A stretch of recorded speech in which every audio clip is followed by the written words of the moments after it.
So welcome to Nagenaditya maths. So ఈరోజు వీడియోలో SSC మార్చ్లో జరగబోయే పబ్లిక్ ఎగ్జామ్స్ రాయబోయే విద్యార్థుల కోసం కొన్ని విషయాలు ఈ వీడియోలో షేర్ చేయడం జరిగింది. ముఖ్యంగా కేవలం 7 పేపర్స్ మాత్రమే ఉంటాయి. సో ఎన్ఎస్ పిఎస్ తప్ప మిగతా అన్ని పేపర్లు కూడా 100 మార్కులకి ఉండడం జరుగుతుంది. పేపర్ 1 పేపర్ 2 అనే విధానం అనేది లేదు. కేవలం ఎన్ఎస్ పిఎస్ మాత్రమే 2 పేపర్లు ఉంటాయి. మిగతా అన్నీ కూడా సింగిల్ పేపర్లు 100 మార్క్స్కి. సో ఇలా 100 మార్క్స్ రాసే first batch and last batch మీదే అవ్వబోతుంది. అదొక మార్పు. రెండో మార్పు ఏంటంటే ఎడిషనల్ షీట్స్ అనేవి ఈ సంవత్సరం ఎగ్జామినేషన్లు ఇవ్వడం జరగదు. మీకు 24 పేజీలు ఉండే ఒక బుక్లెట్ అనేది ప్రొవైడ్ చేయడం జరుగుతుంది.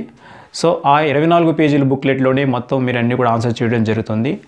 సో స్టూడెంట్స్కి కొంతమందికి డౌట్ రావచ్చు, 24 పేజీల బుక్లెట్ సరిపోతారు. జరిగే ఎస్ఎస్సి పబ్లిక్ ఎగ్జామినేషన్లో ఎడిషన్ షీట్స్ అనేవి ఇవ్వటం జరగదు. ఇంతకుముందు వరకు ఏంటంటే మెయిన్ ఆన్సర్ షీట్ అనేది ఇవ్వటం జరిగేది. దాని తర్వాత అది అయిపోతే ఎడిషన్ షీట్స్ అనేవి ఇవ్వటం జరిగేది అనమాట. సో ఈసారి నుంచి జరగబోయే పబ్లిక్ ఎగ్జామినేషన్ నుంచి మనకి 24 పేజెస్ ఉండే ఒక బుక్లెట్ ఇవ్వటం జరుగుతుంది. సో ఆ బుక్లెట్ యొక్క ఫస్ట్ పేజ్ ఏ విధంగా ఉంటుంది, దానికి ఇంటర్ఫేస్ ఎలా ఉంటుందో చూడండి ఒకసారి. ఇక్కడ చూడండి, ఆన్సర్ స్క్రిప్ట్ నెంబర్ అని ఉంటుంది. ఇక్కడ ఈ ఆన్సర్ స్క్రిప్ట్ నెంబర్ దగ్గర మీరు ఏ నెంబర్ వేయవలసిన అవసరం లేదు, ఎందుకంటే ఆల్రెడీ ఎగ్జామ్ సెంటర్లో వాళ్ళే అక్కడ ఒక నెంబర్ని వాళ్ళు వేస్తారు. సో మీరు ప్రత్యేకంగా వేయవలసిన అవసరం ఏమి లేదు. అదేవిధంగా full signature of the invigilator sign చేస్తారు. అదేవిధంగా ఇక్కడ చూడండి, ఆన్సర్ బుక్ కింద ఇక్కడ సబ్జెక్టు పేపర్ అని ఇచ్చారు. ఇక్కడ మనకి అన్ని కూడా సింగిల్ పేపర్సే కాబట్టి సబ్జెక్ట్ నేమ్ రాస్తే సరిపోతుంది. సో అదేవిధంగా కొన్ని ఇన్స్ట్రక్షన్స్ అనేవి ఇవ్వడం జరిగింది. ఇక్కడ చూడండి, 24 పేజీల జవాబు పత్రం ఒక బార్ కోడ్ కలిగిన ఓఎంఆర్ అందజేయబడును. ముందుగా మీరు క్రింది పేర్కొనబడిన సూచనలు మరియు ఓఎంఆర్ షీట్ పార్ట్ 1 వెనక భాగంలో ముద్రించబడిన సూచనలను క్షుణ్ణంగా చదివి అవగాహన చేసుకుని దాని ప్రకారం వ్యవహరించవలసిందిగా కోరడమైనది. కోడింగ్ విధానంలో ప్రత్యేకించబడిన 24 పేజీల జవాబుపత్రం ఇవ్వడం జరిగింది. అందు సబ్జెక్ట్ పేరు మరియు పేపర్ పేరు నమోదు చేయడం, ఇన్విజిలేటర్ సంతకం చేయడానికి స్థలం కేటాయించబడింది. సో ఈ విధంగా మనకి ఇవ్వడం జరిగింది. అదేవిధంగా చూడండి, 24 పేజీల జవాబు పత్రం నందు రోల్ నెంబర్ రాయటకు వీల్లేదు. మీరు 10th క్లాస్ ఎగ్జామినేషన్లో ఎవ్వరు కూడా ఎక్కడ ఏ పేజీ మీద కూడా రోల్ నెంబర్ అనేది, అంటే మీ యొక్క హాల్ టికెట్ నెంబర్ ఎవరు వేయకూడదు. ఓకే. సో ఇంకా మీకు కొన్ని ఇన్స్ట్రక్షన్ చూసినట్లయితే, మీరు 24 పేజీల జవాబు పత్రంపై కానీ గ్రాఫ్ మరియు మ్యాప్ మీద కానీ మీరు రోల్ నెంబర్ వేయరాదు. సో మ్యాథ్స్ ఎగ్జామ్కి మనకి గ్రాఫ్ ఇస్తారు కదా, ఆ గ్రాఫ్ మీద కూడా ఎట్టి పరిస్థితుల్లోనే మనం రోల్ నెంబర్ వేయకూడదు. అలా వేస్తే మనం దాన్ని మాల్ ప్రాక్టీస్ కింద పరిగణించబడుతుంది అనమాట. ఓకే. సో ఈ విధంగా ఇన్స్ట్రక్షన్స్ ఇవ్వడం జరిగింది. చాలా ఇందులో ముఖ్యమైనది ఏంటంటే, ఇక్కడ చూడండి, ఒక ఇన్స్ట్రక్షన్ ఉంది. ఇక్కడ గణితంలో గ్రాఫ్ మరియు సాంఘిక శాస్త్రంలో మ్యాప్ను కూడా జాగ్రత్తగా 24 పేజీల జవాబు పత్రములకు ట్వైన్ దారంతో జాగ్రత్తగా కట్టవలను. సో మ్యాథ్స్ ఎగ్జామ్ రోజు, సోషల్ ఎగ్జామ్ రోజు మనకి ఈ బుక్లెట్తో పాటుగా ఇక్కడ మనకి పంచింగ్ చేస్తారు, ఇక్కడ హోల్ పెడతారు అన్నమాట. ఇక్కడ మనకి దాని వెనకాల గ్రాఫ్ పేపర్, లేదా సోషల్ ఎగ్జామ్ అయితే మ్యాప్ పాయింటింగ్ సంబంధించిన పేపర్ని దాని వెనకాల మనం ట్యాగ్ చేయాలి వాళ్ళు ఇచ్చిన థ్రెడ్ తోటి. సో ఈ విధంగా బుక్లెట్ అనేది 24 పేజెస్ ఈ విధంగా ఉంటుంది. ఇంకా ఈ బుక్లెట్ గురించి ఎలా ఉంటుంది, దాంట్లో పేజీలు ఎలా ఉంటాయని కూడా ఇప్పుడు మనం చూద్దాం. చూడండి, బుక్లెట్ ఏ విధంగా ఉంటుందంటే ఈ విధంగా ఉంటుంది బుక్లెట్. సో ఈ బుక్లెట్ పైన మనకి ఏమి ఇచ్చారంటే ఆన్సర్ స్క్రిప్ట్ నెంబర్ అనేది ఇవ్వడం జరిగింది. అంటే ఇక్కడ మనకి ఒక నెంబర్ అనేది కేటాయించడం జరుగుతుంది. అంటే హాల్ టికెట్ నెంబర్ కాదు ఇది, ప్రతి ఆన్సర్ స్క్రిప్ట్కి ఒక నెంబర్ అనేది ఇక్కడ వాళ్ళు వేయటం జరుగుతుంది, ఎవరైతే మనకి ఎగ్జామ్ సెంటర్లో ఉంటారో వాళ్ళు. అదేవిధంగా full signature of the invigilator వాళ్ళు సిగ్నేచర్ వాళ్ళు చేస్తారు. తర్వాత సబ్జెక్ట్, ఆ రోజు సబ్జెక్ట్ ఏదైతే అది రాయాలి ఇక్కడ. అదేవిధంగా పేపర్ తీసుకుంటే సరిపోతుంది. ఇక్కడ స్టాప్లర్తో పంచింగ్ మిషన్తో ఇక్కడ పిన్ వేయటం జరుగుతుంది. So in case maths exam అయితే సో దీని వెనకాల గ్రాఫ్ పేపరు, లేదా సోషల్ ఎగ్జామినేషన్ అయితే మ్యాప్, సో దీని వెనకాల అలా ట్యాగ్ చేసి పెడతాం అన్నమాట. ఓకే. సో ఈ విధంగా మనకి బుక్లెట్ గురించి మనం తెలుసుకోవచ్చు.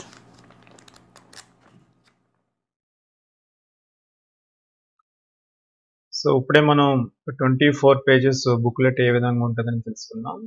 సో బుక్లెట్ అనేది ఈ విధంగా ఉంటుంది. సో దానిలో ఎన్ని పేజెస్ ఉంటాయి, ఎలా ఉంటాయని కూడా మనం చూసాం. ఇప్పుడు మనం ఓఎంఆర్ షీట్ గురించి తెలుసుకుందాం. సో ఓఎంఆర్ షీట్లో ఓఎంఆర్ అంటే ఆప్టికల్ మార్క్ రీడర్. సో ఈ ఆప్టికల్ మార్క్ రీడర్ ద్వారా మనకి ఏమవుతుందంటే మన యొక్క మార్క్స్ అనేవి ఏ స్టూడెంట్కి వెళ్ళాలి, ఏ సబ్జెక్ట్కి వెళ్ళాలనేది ఆటోమేటిక్గా ప్రాసెస్ జరిగిపోతుంది. ఎవరు కూడా మార్క్స్ని మాన్యువల్గా సిస్టంలో ఎంటర్ చేయవలసిన అవసరం లేదు.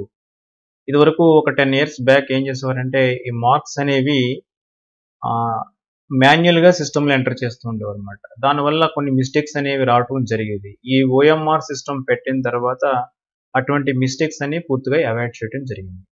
మరి ఇప్పుడు ఈ ఓఎంఆర్ గురించి తెలుసుకుందాం. ఈ ఓఎంఆర్లో మనకి 3 పార్ట్స్ ఉంటాయి అన్నమాట. చూడండి, ఇప్పుడు నేను ఒక రెడ్ కలర్ లైన్ డ్రా చేస్తున్నాను. ఓకే, ఈ రెడ్ కలర్ లైన్ డ్రా చేశాను. ఇప్పుడు దీనిపైన ఉన్న ఈ పార్ట్ అంతా కూడా పార్ట్ 1 అన్నమాట. సో నెక్స్ట్ దాని కింద ఉన్నది పార్ట్ 2. మళ్ళీ రెడ్ కలర్ లైన్ డ్రా చేస్తున్నాను. సో దిస్ ఈజ్ పార్ట్ 3 అన్నమాట. సో ఈ విధంగా ఈ ఓఎంఆర్ షీట్లో 3 పార్ట్స్ ఉంటాయి. ఈ 3 పార్ట్స్ గురించి ఒకసారి మనం నేర్చుకుందాం. సో దానికంటే ముందుగా మనం ఇక్కడ చూడండి, ఇక్కడ బ్లాక్ కలర్లో ఉన్నాయి కదా, గీతలు గీతలు కింద ఉన్నాయి చూసారా, ఇవి ఏంటంటే దీన్ని బార్ కోడింగ్ అంటారు అనమాట. సో ఈ బార్ కోడింగ్ పార్ట్ 1లో ఏదైతే ఉంటుందో పార్ట్ 2లో పార్ట్ 3లో కూడా సేమ్ అదే బార్ కోడింగ్ ఉండటం జరుగుతుంది. సో ఈ బార్ కోడింగ్ ద్వారానే ఒక్కొక్క స్టూడెంట్కి ఒక్కొక్క బార్ కోడింగ్, అంటే ఒక్కొక్క స్టూడెంట్కి బార్ కోడింగ్, అదేవిధంగా సబ్జెక్ట్ అనమాట. ఆ సబ్జెక్ట్కి ఆ స్టూడెంట్ నేమ్కి సంబంధించిన ఒక బార్ కోడింగ్ అనేది ఇవ్వటం జరుగుతుంది. సో దీని ద్వారానే ఈ ఆప్టికల్ మార్క్ రీడర్ ఫలానా మార్కులు, ఫర్ ఎగ్జాంపుల్ ఒక స్టూడెంట్కి మ్యాథ్స్లో వచ్చిన మార్కులు, రమ్య అనే ఒక స్టూడెంట్కి మ్యాథ్స్లో వచ్చిన మార్క్స్ ఎన్ అనేది ఆటోమేటిక్గా అది ఆ స్టూడెంట్ యొక్క డేటాలోకి వెళ్ళిపోతుంది అనమాట, దీని ద్వారా, ఈ బార్ కోడింగ్ ద్వారా.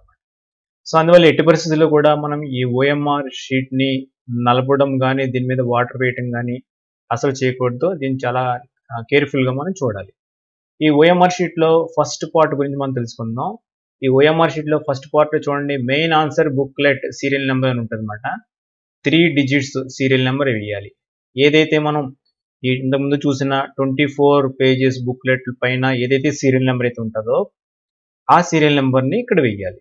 ఓకే, నెక్స్ట్ ఇక్కడ నేమ్, అంటే ఇది ప్రైవేట్ క్యాండిడేట్కి సంబంధించిన ఓఎంఆర్ కాబట్టి దీని మీద నేమ్ అనేది ప్రింట్ అవ్వలేదు. కానీ నేమ్ అనేది మీరు ఎవరు రాయవలసిన అవసరం లేదు. మీ నేము, రోల్ నెంబర్, అదేవిధంగా paper code, paper name, centre code ఇవన్నీ కూడా, డేట్ ఆఫ్ ఎగ్జామ్, మీడియం అన్నీ కూడా ప్రింట్ అయిపోయి వచ్చేస్తాయి బై డిఫాల్ట్. సో మీరు ఎవరు కూడా చేతితో రాయవలసిన అవసరం లేదు. ఇందులో మీరు చేయవలసింది ఏంటంటే ఇక్కడ మెయిన్ ఆన్సర్ బుక్లెట్ యొక్క సీరియల్ నెంబరు వేయటం, అదేవిధంగా మీ యొక్క సిగ్నేచర్, ఫుల్ సిగ్నేచర్ ఇక్కడ సిగ్నేచర్ చేయాలి. ఈ పైన ఇన్విజిలేటర్ సిగ్నేచర్ ఉంటుంది, ఇక్కడ మీ సిగ్నేచర్ చేయాలి. సో అదేవిధంగా పార్ట్ 2లో కూడా మనం చేయవలసిన పని ఏంటంటే main answer booklet serial number వేయాలి. So main answer booklet serial నెంబర్ని మనం 2 చోట్ల వేయాలి, పార్ట్ 1 అండ్ పార్ట్ 2. అదేవిధంగా మనం చేయవలసిన ఇంకో పని ఏంటంటే మీ యొక్క సిగ్నేచర్ని పెట్టడం. సో ఈ 3 రకాల పనులు తప్ప ఈ ఓఎంఆర్ షీట్లో మనం వేరే కార్యక్రమాలు ఏమి చేయకూడదు. The first one is part 1లో main answer booklet serial number వేయాలి. అదేవిధంగా పార్ట్ 1లో సిగ్నేచర్ చేయాలి. అదేవిధంగా పార్ట్ 2లో కూడా main answer booklet serial number వేయాలి. ఓకే, ఇప్పుడు ఈ ఓఎంఆర్ షీట్లో ఈ పార్ట్ల గురించి తెలుసుకుందాం. చూడండి, ఎగ్జామినేషన్ రాసిన తర్వాత పేపర్ వాల్యుయేషన్కి వెళ్తుంది. పేపర్ ఎవరైతే వాల్యుయేషన్ చేస్తారో వాళ్ళని ఏమంటారంటే అసిస్టెంట్ ఎగ్జామినర్ అంటారు. సో వీళ్ళకు సంబంధించి మీ యొక్క పేరు కానీ మీరు ఏ డిస్ట్రిక్ట్ అనేది కూడా వాళ్ళకి తెలియదు. ఎందుకంటే ఈ పైన ఈ పార్ట్ 1ని వాళ్ళు వాల్యుయేషన్ చేసే ముందు పైన ఈ పార్ట్ 1ని కట్ చేసేస్తారు అన్నమాట. సో ఇంకా ఆ పేపర్ బుక్లెట్తో ఏది మిగులుతుందంటే మనకి పార్ట్ 2 అండ్ పార్ట్ 3 మాత్రమే మిగులుతుంది. సో మీరు ఎక్కడా కూడా 24 pages బుక్లెట్ మీద కానీ, గ్రాఫ్ పేపర్ మీద కానీ, మ్యాప్ పాయింటింగ్ మీద కానీ వేరే ఏ ప్రదేశంలో కూడా మీ హాల్ టికెట్ నెంబర్ వేయకూడదు. ఓకే, అలా వేస్తే అది మాల్ ప్రాక్టీస్ కింద వస్తుంది అన్నమాట. సో మరి మీరు రాసిన పేపరు ఏది అనేది ఎలా తెలుస్తుందంటే ఈ బార్ కోడింగ్ ద్వారా తెలుస్తుంది అన్నమాట. సో పేపర్స్ అన్నీ కూడా ఎక్కడైతే స్పాట్ వాల్యుయేషన్ పంపిస్తారో అక్కడ వాళ్ళు డీకోడింగ్ చేస్తారు అన్నమాట. డీకోడింగ్ అంటే పైన ఈ పార్ట్ 1ని కట్ చేసేస్తారు. సో కట్ చేసేస్తే ఆటోమేటిక్గా పేపర్ ఎవరైతే వాల్యుయేషన్ చేస్తారో అసిస్టెంట్ ఎగ్జామినర్కి ఆ పేపర్ ఎవరిదని తెలియదు అన్నమాట. ఏ డిస్ట్రిక్ట్ నుంచి వచ్చింది ఎవరిదనే తెలియదు. సో ఇంకా మనకి పార్ట్ 2 పార్ట్ 3 మాత్రమే మిగులుతుంది. సో ఈ పార్ట్ 2 ఈ పార్ట్ 3 మీరు అబ్జర్వ్ చేసినట్లయితే ఈ పార్ట్ 3ని కూడా పేపర్ వాల్యుయేషన్ అయిన తర్వాత కట్ చేసేస్తారు. ఇంకా పేపర్కి మిగిలేది ఏంటంటే ఈ పార్ట్ 2 మాత్రమే మిగులుతుంది. ఈ పార్ట్ 3లో మీకు వచ్చిన మార్క్స్ని ఇక్కడ వేసి బబ్లింగ్ చేస్తారు పెన్సిల్ తోటి. సో ఇది ఆటోమేటిక్గా ఓఎంఆర్ ద్వారా స్కాన్ అయ్యి ఈ బార్ కోడింగ్ ద్వారా ఏ స్టూడెంట్కి ఏ సబ్జెక్ట్గా మార్క్స్ వెళ్ళాలో వెళ్ళిపోతుంది అనమాట. అందువల్ల దీన్ని చాలా జాగ్రత్తగా హ్యాండిల్ చేయాలి. అందువల్లే మీకు ఈ అసిస్టెంట్ ఎగ్జామినర్ గురించి వాటి గురించి చెప్పాల్సిన అవసరం లేదు. కానీ ఎంత ఇంపార్టెంట్ టాస్క్ ఇక్కడ జరుగుతుంది కాబట్టి దీని మీద వాటర్ పట్టడం కానీ నలపడం కానీ చేయకూడదు అనమాట. ఓకే, సో ఈ విధంగా ఓఎంఆర్ షీట్ ఉంటుంది. సో మీరు ఎగ్జామినేషన్కి వెళ్ళిన వెంటనే మీకు ఫస్ట్ ఈ విధంగా ముందు మెయిన్ ఆన్సర్ బుక్లెట్ అని 24 పేజెస్ మెయిన్ ఆన్సర్ బుక్లెట్ ఇవ్వడం జరుగుతుంది. సో ఇది తప్ప మీకు ఎడిషన్ షీట్స్ ఏమి ఇవ్వరన్నమాట. ఈ బుక్లెట్ ఈ 24 పేజెస్ ఉన్న బుక్లెట్ మాత్రమే ఇవ్వడం జరుగుతుంది.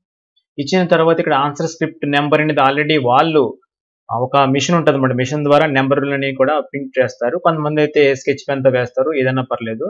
సో ఈ నెంబర్ ఆల్రెడీ ఒక నెంబర్ ఇక్కడ దీని మీద వేసి ఉంటుంది. ఇది హాల్ టికెట్ నెంబర్ కాదు, ఒక 3 డిజిట్ నెంబర్ ఇక్కడ వేసి ఉంటుంది అనమాట. ఈ 3 డిజిట్ నెంబర్ మీరు ఏం చేయాలంటే ఇక్కడ ఈ ఓఎంఆర్ షీట్లో main answer booklet serial number దగ్గర వెయ్యాలి, ఇక్కడికి వెయ్యాలి, అదేవిధంగా పార్ట్ 2లో కూడా వెయ్యాలి. ఓకే, మీరు సిగ్నేచర్ చేయాలి. చేసిన తర్వాత ఆల్రెడీ మీకు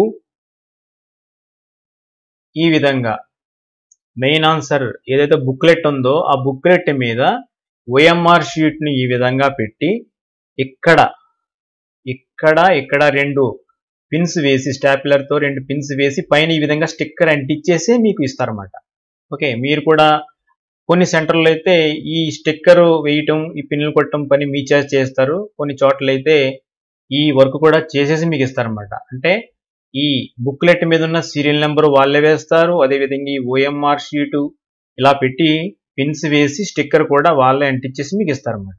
కొన్ని చోట్ల అయితే ఏం చేస్తారంటే ఓఎంఆర్ షీట్ అప్పుడు వాళ్ళు ఇచ్చి దాని మీద పిన్స్ మిమ్మల్ని కొట్టమని లేదా వాళ్ళే కొట్టి స్టిక్కర్ కూడా మిమ్మల్ని అంటించమంటారు. సో కొన్ని చోట్ల ఈ విధంగా జరుగుతుంది.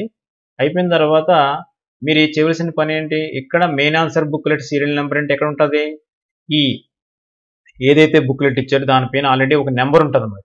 ఆ నెంబర్ని ఇక్కడ మీరు వేయాలి. వేసిన తర్వాత నెక్స్ట్ పార్ట్ 2లో కూడా వేయాలి, మీ సిగ్నేచర్ పార్ట్ 1లో చేయాలి. సో ఇక్కడతో మీ కార్యక్రమం కంప్లీట్ అయిపోయింది. అందువల్లే ఎగ్జామినేషన్ మనకి 9:30 కాబట్టి అందరూ కూడా 9 o'clockకి ఎగ్జామ్ రూమ్లో అందరూ కూర్చోవాలి.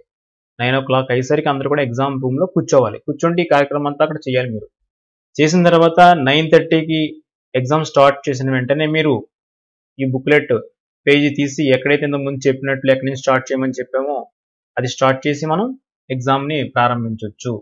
ఓకే, సో ఇది ఎస్ఎస్సి పబ్లిక్ ఎగ్జామినేషన్లో మనకు జరిగేది అన్నమాట ఈ సంవత్సరం. సో ఎట్టి పరిస్థితుల్లో కూడా మీకు ఈ 24 పేజెస్ తప్ప వేరేగా అదనపు పేజీ ఇవ్వడం జరగదు, అది మాత్రం అందులో గుర్తుపెట్టుకోండి. సో మ్యాథ్స్ ఎగ్జామ్కి అయితే ఇక్కడ ఒక పిన్ను ఒక హోల్ చేయడం జరుగుతుంది. దానికి వెనకాల మీరు గ్రాఫ్ పేపర్ కట్టాలి, ఒక ట్వైన్ దారం ఇస్తారు చూడండి, ఇక్కడ ఉంటుంది అన్నమాట, ఇక్కడ వేస్తారు హోల్. అంటే ఓఎంఆర్ షీట్కి ఎట్టి పరిస్థితుల్లో ఎటువంటి హోల్స్ పెట్టరు, సో ఈ పైన పెడతారు అన్నమాట హోల్. సో మీరు ఆ పైన ఆ గ్రాఫ్ పేపర్, అదేవిధంగా సోషల్ ఎగ్జామ్కి అయితే ఆ మ్యాప్ పాయింటింగ్ పేపర్ని ఒక ట్వైన్ దారం లాంటిది ఒక థ్రెడ్ ఇస్తారు, ఆ థ్రెడ్తో దాన్ని ట్యాగ్ చేయాలి. సో మిగతా ఎగ్జామ్స్కి మీరు ఎటువంటి ట్యాగ్స్ చేయవలసిన అవసరం లేదు. సో ఈ విధంగా ఓఎంఆర్ షీట్ని బుక్లెట్కి ఈ విధంగా అటాచ్ చేసి ఎగ్జామ్ కంప్లీట్ అయిన తర్వాత మనం ఎవరైతే ఇన్విజిలేటర్ ఉంటారో ఆ ఇన్విజిలేటర్కి హ్యాండ్ ఓవర్ చేయాలి. సో ఇది ఇప్పుడు మనం అసలు ఎగ్జామ్ ఏ విధంగా రాయాలి, ఏ విధంగా బార్డర్స్ కొట్టాలి, ఏ విధంగా మనం రాస్తే మంచి మార్కులు వస్తాయనే విషయాన్ని మనం తెలుసుకుందాం. ఎస్ఎస్సి పబ్లిక్ ఎగ్జామినేషన్ రాయబోయే విద్యార్థులందరూ కూడా ఒక పేపర్ అనేది ఏ విధంగా రాయాలి, ఒక మోడల్ అంటే ఎగ్జామినేషన్ పేపర్ వాల్యుయేషన్ చేసిన ఒక టీచర్గా సో ఏ విధంగా ఉంటే పేపర్కి అంటే మనం వేసిన దానికి ఖచ్చితంగా న్యాయం జరుగుతుందంటే సో ఎగ్జామినర్ పేపర్ వాల్యుయేషన్ చేసే వాళ్ళకి మనం రాసింది క్లియర్గా కనిపించాలి అక్కడ. సో పేపర్ చూడటానికి నీట్గా లెజిబుల్గా కనిపించాలి. సో దానికోసం నేను ఒక మోడల్గా ఒక పేపర్ రాయటం జరిగింది. సో ఆల్రెడీ బాగా రాసే విద్యార్థులు అయితే వెల్ అండ్ గుడ్, రాయని విద్యార్థుల కోసం నేను ఒక చిన్న ప్రయత్నం చేశాను. సో ఫస్ట్ మనకి ఇచ్చిన బుక్లెట్లో ఈ విధంగా పెన్తో కానీ పెన్సిల్తో కానీ ఫస్ట్ ఇలా రౌండ్ బార్డర్ వేసుకోవాలి. వేసుకున్న తర్వాత ఇలా వెర్టికల్గా ఒక లైన్ డ్రా చేసుకోవాలి. డ్రా చేసిన తర్వాత క్వశ్చన్ నెంబర్స్ వేసుకోవాలి. ఈ విధంగా చూడండి, ఇక్కడ 16th క్వశ్చన్ సొల్యూషన్ అని రాయటం జరిగింది, మధ్యలో కొంచెం గ్యాప్ ఇవ్వటం జరిగింది. 17th question solution. ఈ విధంగా వేయటం జరిగింది. అదేవిధంగా చాలామంది రఫ్ వర్క్ కోసం ఇక్కడ ఈ రైట్ హ్యాండ్ సైడ్ని చాలా పెద్ద బార్డర్ వేసేసుకొని వెడల్పుగా ఇక్కడ రఫ్ వర్క్ చేస్తూ ఉంటారు. నా సలహా అయితే ఏంటంటే రఫ్ వర్క్ అనేది బుక్లెట్ లాస్ట్ పేజీలో ROUGH రఫ్ అని హెడ్డింగ్ పెట్టి సో మన యొక్క రఫ్ వర్క్ని అక్కడ చేసుకుంటే చాలా నీట్గా ఉంటుంది. సో ఈ పేపర్ అంతా కూడా చూడటానికి చాలా నీట్గా కనిపిస్తుంది అన్నమాట. ఓకే, అదేవిధంగా ఈ క్వశ్చన్ నెంబర్స్ గురించి మరొకసారి చెప్తున్నాను. క్వశ్చన్ నెంబర్స్ అనేవి మనకు చాలా ఇంపార్టెంట్. ఈ క్వశ్చన్ నెంబర్ని బట్టే మనకి మార్క్స్ అనేది అవాయిడ్ చేయడం జరుగుతుంది. కాబట్టి సో ఫర్ ఎగ్జాంపుల్ ఇప్పుడు మనం మ్యాథమెటిక్స్ పేపర్ తీసుకున్నట్లయితే ప్రస్తుతం రాయిపోయే ఎగ్జామ్కి 100 మార్క్స్ పేపర్లో మనకి 1 to 12 క్వశ్చన్స్ వచ్చి 1 మార్క్ క్వశ్చన్స్ ఉంటాయి. అదేవిధంగా 13 to 20 క్వశ్చన్స్ వచ్చి 2 మార్క్స్ క్వశ్చన్స్, 21 to 28 క్వశ్చన్స్ వచ్చి 4 మార్క్స్ క్వశ్చన్స్, అదేవిధంగా 29 to 33 క్వశ్చన్స్ వచ్చి మనకి 8 మార్క్స్ క్వశ్చన్స్ ఉంటాయి. కాబట్టి సో ఈ క్వశ్చన్ నెంబర్ అంటే ఎగ్జామినేషన్ ఎవరైతే పేపర్స్ని వాల్యుయేషన్ చేస్తారో వాళ్ళని అసిస్టెంట్ ఎగ్జామినర్ అంటారు. సో వాళ్ళు ఈ క్వశ్చన్ నెంబర్ని బట్టి వాళ్ళు దీన్ని వాల్యుయేషన్ చేస్తూ ఉంటారు అనమాట. సో మీరు ఫర్ ఎగ్జాంపుల్ ఒక 4 మార్క్స్ క్వశ్చన్కి 2 మార్క్స్ క్వశ్చన్ నెంబర్ వేశారనుకోండి, ఆ పేపర్ వాల్యుయేషన్ చేసే స్పీడ్లో రోజు ఇంచుమించు 30-40 పేపర్ వాల్యుయేషన్ చేస్తూ ఉంటారు. అలాగ 15 రోజులు కంటిన్యూ చేస్తూ ఉంటారు. కాబట్టి మీరు క్వశ్చన్ నెంబర్ రాంగ్గా వేశారనే విషయాన్ని కొన్నిసార్లు గ్రహించలేకపోవచ్చు. దానివల్ల మీకు 4 మార్క్స్ క్వశ్చన్స్కి పడవలసిన మార్కులు కాకుండా 2 మార్క్సే పడే అవకాశం ఉంటుంది. సో కాబట్టి ఎట్టి పరిస్థితుల్లో కూడా ఈ క్వశ్చన్ నెంబర్ అనేది లీజిబుల్గా ఉండాలి, నీట్గా కనిపించే విధంగా వేయాలి, బాగా కనిపించాలన్నమాట. అదేవిధంగా క్వశ్చన్ నెంబర్తో పాటు సెక్షన్ కూడా చాలా నీట్గా సెక్షన్ నెంబర్, సెక్షన్ 1, సెక్షన్ 2, ఇక్కడ చూడండి సెక్షన్ 4 అని పెట్టాను. అంటే మనకి 100 మార్క్స్ పేపర్ తీసుకున్నట్లయితే మనకి 4 సెక్షన్స్ ఉంటాయి అన్నమాట. సెక్షన్ 1 వచ్చి 1 మార్కు, అదేవిధంగా సెక్షన్ 2 వచ్చి 2 మార్క్స్, సెక్షన్ 3 వచ్చి 4 మార్క్స్, సెక్షన్ 4 వచ్చి మనకి 8 మార్క్స్ ఉంటాయి అన్నమాట. సో ఈ సెక్షన్ వేసి అదేవిధంగా క్వశ్చన్ నెంబర్స్ వేసి చాలా నీట్గా ఎగ్జామ్ ప్రజెంట్ చేస్తే మీ అందరూ కూడా చాలా మంచి మార్కులు వస్తాయి. అదేవిధంగా మ్యాథమెటిక్స్ ఎగ్జామినేషన్ సంబంధించి మరొక ముఖ్యమైన విషయం ఏంటంటే మ్యాథమెటిక్స్ ఎగ్జామినేషన్లో ఫస్ట్ క్వశ్చన్ స్టార్ట్ చేసే ముందు ఓవర్ కాన్ఫిడెన్స్ అనేది ఉండకూడదు. చాలా జాగ్రత్తగా ఆలోచించి slow and steady means the race అని ఉంది కదా, ముందు ఒక 3 క్వశ్చన్స్ మనం స్లోగా ఆన్సర్ చేసుకుంటూ రావాలి. సో ఆటోమేటిక్గా మనం స్పీడ్ అనేది పెరుగుతుంది అన్నమాట. మ్యాథమెటిక్స్లో స్టార్టింగ్ క్వశ్చన్ మీరు తప్పు చేశారనుకోండి, మీ యొక్క కాన్ఫిడెన్స్ లెవెల్స్ అనేవి డౌన్ అవుతూ ఉంటాయి. సో దానివల్ల నెక్స్ట్ క్వశ్చన్ చేసే ఆన్సర్ కూడా మీకు రాంగ్ అయ్యే అవకాశానికి ఎక్కువ ఛాన్సెస్ ఉంటాయి. కాబట్టి మీరు ఏం చేయాలంటే మీకు స్లోగా స్టార్ట్ చేయండి, ఎగ్జామ్ నీట్గా రాయండి. మీకు ఎంత బాగా వచ్చినా సరే 2-3 సార్లు మనసులో అనుకుంటూ ఈ ఆన్సర్ నెక్స్ట్ స్టెప్ ఇలా వస్తుంది, దీనికి ఫార్ములా ఇలా వేయాలి అని మనసులో అనుకుంటూ రాయండి. అలా 2 క్వశ్చన్స్ రాసి కరెక్ట్ చేసేసరికి కాన్ఫిడెన్స్ డెవలప్ అవుతుంది, మీకు ఆటోమేటిక్గా బాగా రాయటానికి ట్రై చేస్తూ ఉంటారు. సో ఇలా రాస్తున్నప్పుడు కూడా ఓవర్ కాన్ఫిడెన్స్ ఎట్టి పరిస్థితుల్లో వెళ్ళకూడదు. చాలా జాగ్రత్తగా నీట్గా మనం ప్రతి క్వశ్చన్ నీట్గా ఆన్సర్ చేయడానికి ట్రై చేయాలి. ఓకే, ఈ విధంగా చేస్తే మీకు ఎగ్జామినేషన్లో ఫుల్ మార్క్స్ రావడం అనేది ఖచ్చితంగా వస్తుంది. ఈ విధంగా మనం ఆ 7 రోజులు కూడా ప్రతి ఎగ్జామినేషన్స్ని కూడా బాగా రాసి మనం చేస్తే చాలా చక్కగా మీకు 600కి అబోవ్ 570, 580 మార్క్స్ స్కోర్ చేయడానికి అవకాశం ఉంది. సో మనం ఇది ఎగ్జామ్ రాసిన తర్వాత ఎప్పుడు కూడా గుర్తుపెట్టుకోండి, ఆ ఎగ్జామ్ అయిపోయిన తర్వాత ఎట్టి పరిస్థితుల్లో ఎగ్జామ్ గురించి డిస్కస్ చేయకండి. ఇంటికి వచ్చిన తర్వాత నెక్స్ట్ ఎగ్జామ్ గురించి ఆలోచించండి. మీరు ఏం చేసినా సరే ఇంకా దాని గురించి మనం ఆలోచించడం వల్ల ప్రయోజనం ఏం లేదు. నెక్స్ట్ ఎగ్జామ్ ఎలా రాయాలి, నెక్స్ట్ ఎగ్జామ్ ఎలా రాయాలి అనేది బాగా ప్లాన్ చేసుకోవాలి. అందువల్ల మనకి అవకాశం ఉన్నంతసేపు, అంటే మనం సంవత్సరం అంతా కూడా చదివింది ఈ 3 గంటల 15 నిమిషాలు మనం ఒక టాలెంట్ని ప్రదర్శించాలి. కాబట్టి ఎగ్జామ్కి వెళ్ళే ముందే మనం ఒక ప్లాన్ వేసుకోవాలి. సో నేను ఈ క్వశ్చన్స్ ఇలా ఆన్సర్ చేయాలనుకుంటున్నాను, ఎట్టి పరిస్థితుల్లోనే ఎగ్జామినేషన్ ఇలా ఉంటారనుకుంటున్నాను. అందరూ కూడా ఒక వాటర్ బాటిల్ కూడా తీసుకెళ్ళండి, చాలా మంచిది. వాటర్ కోసం మళ్ళీ బయటకు వెళ్ళటం అటువంటి పనులు చేయకుండా వాటర్ బాటిల్ దగ్గర పెట్టుకోండి. అదేవిధంగా మీరు వాటర్ తాగుతున్నప్పుడు కొంచెం పేపర్కి పక్కగా జరిగి వాటర్ తాగండి, ఎందుకంటే ఆ వాటర్ ఏమన్నా వచ్చి మీరు రాస్తున్న పేపర్ మీద పడే అవకాశం ఉంటుంది. కాబట్టి అటువంటి జాగ్రత్తలు కూడా మనం తీసుకోవాలి. సో అందరూ కూడా చక్కగా రాసే పెన్ తీసుకెళ్ళండి, పొడవు స్కేల్ అనేది కంపల్సరీగా తీసుకెళ్ళండి, కాంపస్ బాక్స్ తీసుకెళ్ళి చక్కగా అన్ని ఎగ్జామ్స్ కాన్ఫిడెంట్తో రాయాలి. ఓకే, రాస్తే మీ అందరూ కూడా చాలా మంచి మార్క్స్ వచ్చే అవకాశం ఉంది. ఎట్టి పరిస్థితుల్లో తొందర పడకూడదు, తొందరపడటం వల్ల మనకి వచ్చే మార్క్స్ కూడా మిస్ అయ్యే అవకాశం ఉంది. కాబట్టి మీరు ఎట్టి పరిస్థితుల్లో తొందరపడకుండా చాలా నీట్‌గా ఎగ్జామ్ ప్రెజెంట్ చేయడానికి మీరు అందరూ కూడా ప్రయత్నం చేయాలి.